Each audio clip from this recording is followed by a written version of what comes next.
Si Jean XXII avait pu installer à Avignon une administration pontificale qui allait lui survivre sans rencontrer trop de contestations, il eut à faire face à des problèmes religieux plus complexes. Le premier concernait l'ordre des franciscains et la question de la pauvreté. Et ça vint des religieux eux-mêmes. Les franciscains ayant charge d'enseignement, l'ordre forcément a dû posséder des manuscrits, même des maisons, ce qui apparaissait pour les puristes de cet ordre comme une trahison de l'esprit de fondation. Vous vous rendez compte, posséder quelque chose. Et donc pour eux, il fallait le retour à une pauvreté plus stricte, et ça allait même jusqu'à l'habillement. Parce que certains soutenaient qu'on ne devait pas changer d'habit, garder le même habit toute sa vie, quitte à le laisser tomber en ruine. Bon. Le pape, évidemment, s'opposait à cette exagération manifeste, mais il se fit beaucoup d'ennemis. Par ailleurs, lui qui était surtout un canoniste, se mêla d'exégèse, l'interprétation des Écritures, et s'intéressa aux fins dernières. En soi, c'est une bonne idée. Et lors de son homélie de la Toussaint, du 1er novembre 1333, il déclara que les âmes saintes ne pouvaient bénéficier de la vision béatifique, de voir Dieu donc, qu'après le jugement dernier. Alors pour celle de l'Ancien Testament, eh bien en attendant, ils iraient dans le sein d'Abraham, et pour le Nouveau Testament, pour nous les chrétiens, c'est l'autel de l'Apocalypse qui les abrite, voir le chapitre 6, verset 9 de l'Apocalypse. Les âmes justes doivent se contenter de la protection de l'humanité du Christ, sans la complète contemplation de la divinité.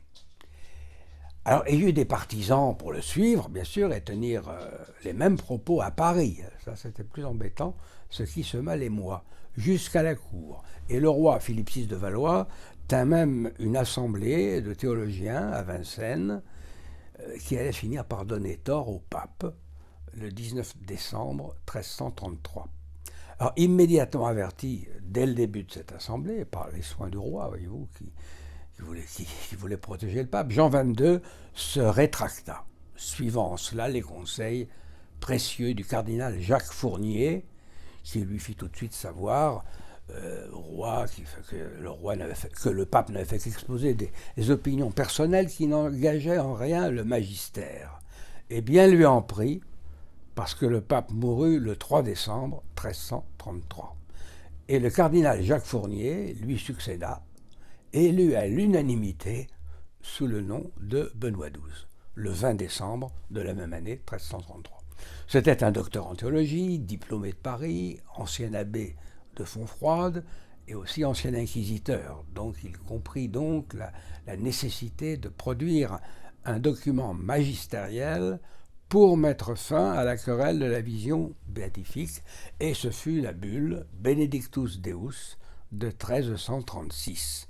Il rétablissait, et ça fait encore autorité aujourd'hui, la vision béatifique immédiate pour les âmes saintes arrivées auprès de Dieu, sans pour autant désavouer son prédécesseur, qui s'en était tenu à des opinions privées, n'engageant pas le magistère, et c'est tout à fait possible pour un pape. Sur cette importante question, alors je conseille le livre remarquable de Christian Trottmann qui s'appelle « La vision béatifique, les disputes scolastiques jusqu'à la définition par Benoît XII ». C'est une édition de l'École française de Rome de 1995. Alors cette affaire théologique réglée, le pape demanda, le nouveau pape, à tous les bénéficiaires de rejoindre les lieux qui leur avaient valu ces avantages, ces bénéfices ecclésiastiques, sauf aux cardinaux de Curie dont il avait besoin auprès de lui. Bon, ça montre le sérieux, n'est-ce pas, de ce pape, qui fut lui aussi sincèrement préoccupé par le retour à Rome, mais son travail auprès de Jean XXII l'avait quand même sensibilisé aux difficultés de l'Italie et surtout au rôle néfaste qui jouait le nouvel empereur Louis de Bavière à Wittelsbach, qui avait dû avoir recours à un antipape, même Nicolas V, qu'il avait fabriqué lui-même, disons, pour se faire couronner. Et Nicolas, d'ailleurs, ne tarda pas à être abandonné de tous, et honte pour l'empereur, vint se rétracter à Avignon devant Jean XXII et il finit ses jours dans une cellule monastique de cette ville. Bon, voilà, il fallait réparer les erreurs de l'empereur Louis en Italie, que le roi de France devait aussi ménager parce que il ne fallait pas que l'empereur s'allie à Édouard III. La guerre de Cent Ans menaçait. Benoît XII, voulant montrer qu'il ne renonçait pas au retour à Rome, dut faire des concessions qui parurent infamantes à beaucoup, mais qui en réalité ménageaient l'avenir. Un exemple. Il fit la paix avec la turbulente famille des Pepoli, qui dirigeait Bologne, tout en pactisant aussi avec les Visconti de Milan. Alors, il faut savoir que Taddeo Pepoli avait fait dépecer un proche du légat pontifical pour le donner à manger à ses chiens. Et ce même homme reçut néanmoins le titre d'administrateur des droits et des biens de l'Église à Bologne. Il était diplômé en droit civil, c'est vrai, et son père, qui dirigeait la ville déjà d'une main de fer, avait ordonné une fête extraordinaire pour la remise du fameux diplôme à son fils. Cela n'avait pas empêché Taddeo d'être excommunié plus tard, d'où la stupeur évidemment du titre donné par le pape. Seulement, dans le même temps, le Visconti de Milan reçut aussi un titre vicaire pontifical, mais voilà, moyennant un impôt annuel de 10 000 florins qu'il payait au Saint-Siège. Là encore, on ne comprit pas parce qu'on ignorait la contrepartie financière. Le pape n'avait pas écrit sur les toits. En 1350, les descendants de Taddeo durent vendre Bologne aux Visconti et s'effacèrent de la vie politique. Et vous, le pape avait bien joué.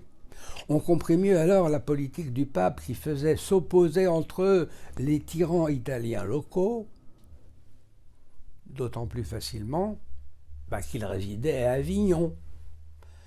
De plus, les relations avec le roi de France demeuraient excellentes. Quand les problèmes de succession, par exemple, avaient commencé à la mort de Louis X en 1316, le pape ne s'était pas du tout mêlé des affaires de France. Et il en fut de même au moment beaucoup plus difficile de la mort du roi Charles IV, dernier fils de Philippe le Bel, en 1328.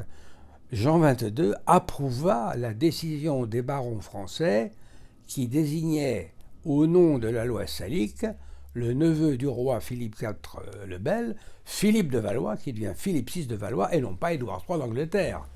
Jean XXII, en fait, voyez-vous, protégeait ce prince, Philippe VI de Valois, depuis longtemps. Et lui avait manifesté ses faveurs, ce qui explique sans doute sa coopération bienveillante au moment de la querelle sur la fameuse vision béatifique. Benoît XII avait été témoin des hésitations d'Édouard II d'Angleterre pour rendre hommage au roi de France pour ses possessions de Guyenne, et il pressentait bien sûr, comme beaucoup de gens avertis, le risque de guerre. Il craignait une extension des territoires des Plantagenets sur le continent. Et ces dernières considérations furent déterminantes dans sa décision de demeurer à Avignon, et il le manifesta dès 1335. Il fit agrandir le palais de l'évêque, racheta tout un groupe de maisons pour que l'évêque d'Avignon puisse s'installer là. Cela dit, rien de somptueux, ni de luxueux, ne s'agrégea à ce qui était devenu le palais papal. On restait dans le domaine de l'austérité monastique. Et ce fut le seul reproche d'ailleurs qu'on adressa à Benoît XII, qui mourut le 25 avril 1342, pleuré de tous. Le 7 mai 1342, avec un conclave qui dure juste une journée, on élit le cardinal Pierre Roger, archevêque de Rouen, à l'unanimité. Et il devint Clément VI. Alors voilà un homme prodigieux, très connu dans le royaume de France. Il est entré chez les bénédictins à 11 ans, fils de châtelain, une très grande famille. Il a fait sa profession à 16 ans, et presque immédiatement il est envoyé à Paris pour faire sa théologie, il sera reçu docteur, nommé abbé de Fécamp en 1326 par Jean XXII, puis en 1328 évêque d'Arras, et puis archevêque de Sens en 1329, ce qui plaçait Paris sous sa juridiction, puisqu'il était primat des Gaules et d'Arménie, et il va être très apprécié du roi Philippe VI, qui le fera entrer même dans son conseil. Et en 1334, il se trouve à la tête d'une ambassade française pour régler les différends entre Édouard III et Philippe VI. La diplomatie fonctionnait encore à l'époque. Il sait que les difficultés venant des possessions des Plantagenets en Guyenne peuvent tourner très mal. C'est ce qui arrivera en 1337 en marquant le début de la guerre de Cent Ans. Mais en attendant, Pierre Roger est tout de même apprécié, il faut le noter, par les deux souverains rivaux, Édouard III et Philippe VI. Et c'est à leur demande conjointe que le pape avait nommé en 1330 Pierre Roger archevêque de Rouen. C'était le plus riche diocèse de tout le royaume de France. Et c'est pour répondre favorablement au roi de France que Benoît XII le créa cardinal en 1338. Il était donc tout naturellement le candidat du roi de France à la succession de Benoît XII. En 1342, le fils du roi de France eut beau arriver après le début du conclave, voyez-vous, les cardinaux, en une seule journée, n'avaient pas eu besoin de l'écouter, ils élurent Pierre Roger. Il faut dire que la guerre avait commencé quand même, et cette candidature s'imposait d'évidence. Je ferai une comparaison, c'est un peu comme celle du futur Pie XII en 1939. Clément VI fut couronné à Avignon le 19 mai 1342 dans l'église des Dominicains, en présence de très nombreux princes, le duc de Normandie, futur roi Jean le Bon, et le duc de Bourgogne tinrent les brides du cheval du pape pour la chevaucher en ville. Et ce dernier reçut avec beaucoup d'amabilité, de diplomatie, la délégation romaine qui lui demandait bien sûr de revenir à Rome. Bon, voilà, la guerre était commencée depuis 1337. Et les revendications anglaises ayant monté d'un cran, puisque Édouard III, non seulement n'avait pas voulu rendre hommage au roi de France pour la Guyenne, mais pire, il réclamait la couronne de France, en réplique à la confiscation de sa province par Philippe VI. Et beaucoup plus grave, il invoquait la plus grande proximité des liens du sang, puisqu'il était le petit-fils de Philippe le Bel, le roi régnant en France, n'étant que son neveu, Philippe VI. Et il voulait bien sûr ignorer l'interprétation française de la loi salique, qui n'acceptait pas la transmission héréditaire royale par les femmes. L'usage d'ailleurs ne sera codifié par écrit qu'à la fin du règne de Charles VII. La guerre ne pouvait que durer, vu les enjeux. Et le pape n'eut pas de mal à se justifier devant les ambassadeurs romains pour sa présence à Avignon, d'autant plus qu'Édouard III venait de débarquer à Brest, qui remportait une victoire en août 1342, 3 mois après le couronnement du pape, qui devait rester donc près des lieux du conflit, c'était évident. Mais le pape eut l'habileté de faire un beau geste pour Rome, en y annonçant un jubilé pour 1350, réparant ainsi la malheureuse décision de Boniface VIII qui avait fixé une date en 1400. Il put donc envoyer 2 cardinaux auprès des belligérants, le pape, et obtenir une trêve qui dura tout de même 3 ans. C'est la trêve de Malestroit. Les hostilités reprirent, bien sûr, en 1345, puis ce fut pour la France la terrible défaite de Crécy, le 26 août 1346, une bataille tellement meurtrière pour l'époque qu'elle poussa le pape à s'impliquer personnellement dans la négociation d'une nouvelle trêve, et elle fut conclue en octobre 1347 par la prise de Calais et aussi, il faut le dire, par la peste noire qui commençait à sévir. Clément VI allait alors beaucoup aider la France par de nombreuses aides financières. La bataille de Crécy vit aussi une mort héroïque, celle du roi de Bohême, qu'on appelait Jean l'aveugle, il était complètement aveugle effectivement, qui s'était fait attacher sur son cheval et relié à quelques chevaliers pour lui indiquer où frapper. Et son fils, Venceslas, qui avait été élevé à la cour de France et qui avait comme parrain le roi Charles IV, avait même adopté son prénom, Charles, et avait épousé une Valois. Donc, il parlait le français couramment et aussi 5 ou 6 autres langues. Et il avait soutenu Jean XXII contre l'empereur Louis de Bavière. Il était donc très bien vu à Avignon. Régent de Bohême à la mort de son père, à Crécy, il allait prendre la couronne de Bohême et devenait ainsi le candidat idéal à l'Empire. Et Clément VI, donc le pape à ce moment-là, l'avait fait élire roi des Romains dès le 11 juillet 1346, du vivant de Louis de Bavière, l'ennemi de la papauté. Mais quand même, on a eu la décence, on a bien fait d'attendre la mort de cet empereur Louis de Bavière pour couronner Charles à Aix-la-Chapelle le 25 juillet 1349. Et immédiatement, le nouvel empereur, Charles IV, reconnut au pape le titre de vicaire impérial, en faisant bien comprendre que ce dernier pourrait exercer son rôle en cas de vacance du trône. De plus, il fit savoir tout de suite qu'il n'avait aucune intention de se mêler des affaires d'Italie, ce qui nous montre au passage que les papes avaient bien des raisons de demeurer à Avignon. Allié du pape, mais c'était nouveau, c'était pas comme ça avant, et restant un ami déclaré de la France, l'empereur était en position aussi d'arbitre de la paix entre la France et l'Angleterre. Et cette position politique, tout comme la présence de papes français à Avignon, freina les ardeurs guerrières d'Édouard III.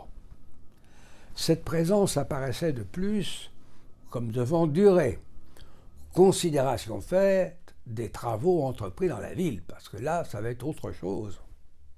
Déjà, je le rappelle, Jean XXII, en installant un palais épiscopal, l'avait fait agrandir au fur et à mesure qu'il mettait en place sa nouvelle et très grande administration pontificale. Plusieurs bâtiments étaient achevés dès 1322. En 1335, Benoît XII, lui aussi, avait fait d'importants travaux en faisant venir l'architecte Pierre Pesson. On lui doit l'aménagement, par exemple, de la Tour des Anges et de la chapelle pontificale. Il pensa même faire venir Giotto pour la décorer. Voyez-vous, bien qu'il ait voulu l'austérité, mais enfin tout de même, c'est la chapelle du pape. Les travaux d'agrandissement se poursuivirent en 1337 et en 1338 par les appartements pontificaux. On commença la construction du cloître, qu'on peut voir encore aujourd'hui, et notons aussi qu'en 1340, la construction de l'aile des familiers pour recevoir les hôtes de marque était achevée. Et c'est Clément VI qui finira le tout, ce que nous voyons aujourd'hui, le fameux château des papes. Pape depuis le 9 mai 1342, ils finirent l'architecte Jean du Louvre, qui commença le chantier dès l'été.